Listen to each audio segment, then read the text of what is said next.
Hi friends, అందరికీ నమస్కారం. Friends, ఆ దేశం ఎయిర్ స్పేస్ మూసివేత, గగనతలం పూర్తిగా మూసివేశారు. విమాన ప్రయాణికుల షాక్. అంటే ఆ దేశం వెళ్ళాలనుకునే ప్రయాణికులందరికీ కూడా ముఖ్య ప్రకటన అయితే చేస్తున్నారు. సో పూర్తి వివరాలు తెలుసుకుందాం. వీడియో కంప్లీట్గా చూడండి, అలాగే తప్పకుండా లైక్ చేయండి. మరిన్ని అప్డేట్స్ కోసం ఛానల్ని సబ్స్క్రైబ్ చేసుకోండి. ప్రస్తుత పరిస్థితుల దృష్ట్యా, అంటే తీవ్ర ఉద్రిక్తతల నేపథ్యంలో అయితే గనక ఇరాన్కి సంబంధించి ఉద్రిక్త పరిస్థితులు నెలకొనడంతో అక్కడ ప్రభుత్వం దేశవ్యాప్తంగా కూడా పూర్తిగా ఎయిర్ స్పేస్ని అయితే గనక మూసివేసింది. ఈ నిర్ణయం జనవరి 14 రాత్రి నుంచి అమల్లోకి వచ్చింది.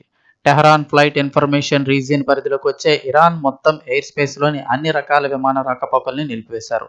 సివిల్, మిలిటరీ, కార్గో, అలాగే ఇరాన్ మీదుగా దాటే ఓవర్ ఫ్లైట్లకు కూడా పూర్తి నిషేధం విధించారు. అంటే కొన్ని దూరంగా వెళ్లాల్సిన అంతర్జాతీయ ఫ్లైట్లు అక్కడ ఆగి వెళ్తుంటాయి కదా, కేవలం ఇరాన్కి వచ్చే లేదా ఇరాన్ నుంచి వెళ్లే అంతర్జాతీయ సివిల్ ఫ్లైట్లకు మాత్రమే ముందుగా ఇరాన్ సిఏఏ అనుమతి తీసుకుంటే అనుమతిస్తామని ప్రకటించారు.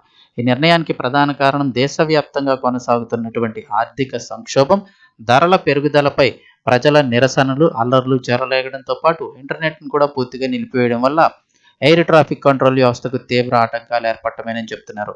దీనికి తోడు ఇరాన్, అమెరికా మధ్య కూడా ప్రస్తుతం ఉద్రిక్త పరిస్థితులు నెలకొంటున్న నేపథ్యంలో దేశ భద్రత కోసమే ఈ కఠిన నిర్ణయం తీసుకున్నట్లు అధికారులు తెలిపారు.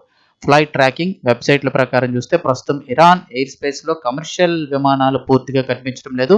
Lufthansa, Emirates, Qatar Airways, Turkish airlines, అలాగే ఎయిర్ ఇండియా వంటి అనేక అంతర్జాతీయ ఎయిర్లైన్స్ తమ ఫ్లైట్లను రద్దు చేయడం లేదా దారి మళ్లించడం అయితే ఇప్పుడు ప్రారంభించాయి.